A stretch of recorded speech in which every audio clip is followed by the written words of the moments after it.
వారికి లాభం నువ్వు ఒక్కనే అయితే నువ్వు అట్లా కాదు నువ్వు అనేది తేడా ఉంది.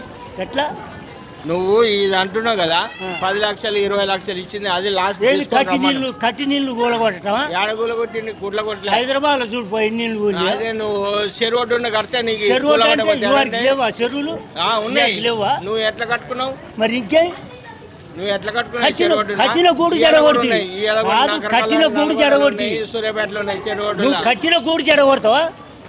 నువ్వు ముఖ్యమంత్రి అయినా కూడా ఉన్నాయి సూర్యాపేటలో రేపు హలో ఈడ తీసుకురా ఏడా ఎక్కడ మన ఇదేముంది ఈ ఊరు నీకు తెలియదా ఏం తెలియదా మాకు తెలియదు మీకే తెలుసులే మాకు తెలియదు సూర్యాపేటలో ఇగో ఈడ మన ఏది మన కేసీఆర్ ఇప్పుడు ఓట్లు పెట్టిన ఏకగ్రీవంగా వస్తాడు మహిళలకు ఉచిత బస్సు ప్రయాణం పెట్టడం అనేది మీరు కండిషన్ పెట్టినా ఏకగ్రీవంగా వస్తాడు ఆయన వస్తాడు.